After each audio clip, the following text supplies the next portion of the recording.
Bonjour, alors aujourd'hui nous allons voir les menus de la Panasonic HC-X920 et autres. Alors c'est une caméra tri-CCD. Alors nous allons voir les différents menus de réglage. Nous allons d'abord commencer par cliquer sur le bouton IA. Nous avons une petite palette ici, on va cliquer dessus. Alors là c'est plutôt pour faire des effets de miniature. Maintenant si je clique sur le bouton SCN, nous avons des modes. Mode sport, portrait, peau douce, projecteur, paysage, crépuscule, plage, neige, paysage nocturne, etc., etc. Mais ce qui va nous intéresser particulièrement, c'est la configuration manuelle. Donc je clique sur MNL.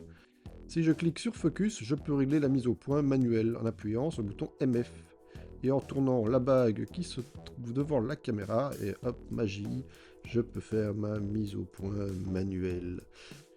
Pour avoir un beau flou d'arrière-plan, je vous conseille de ne pas rester en grand angle, mais plutôt de reculer, de zoomer, pour avoir un meilleur flou d'arrière-plan. Regardez dans cet exemple. Si je reviens maintenant en arrière, que je clique sur WB, ou comme White Balance, balance des blancs, la caméra possède plusieurs pré-réglages de base qui correspondent à différentes situations, qu'on soit en intérieur, au soleil, etc. Mais pour la régler manuellement, il faut mettre une feuille blanche devant la caméra et appuyer sur le bouton de réglage.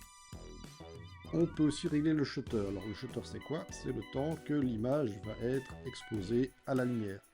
Je vous conseille, si vous filmez à 50 images secondes, de vous mettre au double, c'est-à-dire à 100 au niveau du shutter. Si vous êtes à 25, de vous mettre à 5. Plus le shutter est rapide, plus vous aurez un effet de précision dans le mouvement. Plus il sera lent, plus vous aurez du flou. Vous pouvez aussi régler le diaphragme, appelé aussi iris. C'est ce qui fait entrer la quantité de lumière sur le capteur. Pour ça, vous cliquez sur iris et avec les petites flèches, vous pouvez augmenter le diaphragme ou le diminuer.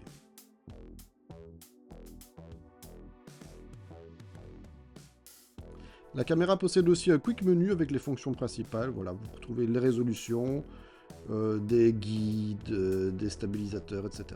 Si je clique maintenant sur menu, je peux régler l'enregistrement. Là, je peux régler les modes de zoom, les reconnaissances de visage, le nombre d'images par seconde, entrelacé ou progressif. Sur certaines caméras, on peut aussi régler l'H264 ou la VCHD. Des fondus de transition, ça je vous le déconseille, faites ça au montage. Des visions nocturnes, des couleurs plus cinématographiques, ça pourquoi pas, ça peut être intéressant. On peut régler aussi tout ce qui est niveau de micro, le nombre d'entrées, du 5 points, du stéréo. Les réglages de base, des réglages d'image un peu plus poussés. Des hachures, ça vous définit si votre image est cramée ou pas. Vous pouvez aussi définir si le micro de la caméra prend toute l'ambiance ou s'il est plus directionnel. Je vais passer maintenant dans le menu de configuration de la caméra. Là, je peux régler le format de date, l'affichage extérieur de la caméra via l'HDMI aussi, l'affichage du zoom à l'enregistrement ou pas, les économiseurs de batterie, des allumages rapides, des sons, des bips, etc. etc. etc. Je peux aussi régler le format 16:9 ou 4/3. Et c'est là aussi que je peux configurer la bague rotative qui sert au zoom ou à l'ouverture de la caméra. Et pour les Erasmus, je peux changer la langue de l'appareil. Voilà, c'était les principaux menus de la caméra. Je peux aussi mettre un micro ou un écouteur en mini jack. Et je vous laisse sur ces petites images filmées avec une de ces caméras. C'est filmé en 50 images par seconde. Je les ai passées en 25 pour avoir des beaux ralentis. Vous voyez qu'on a un beau résultat.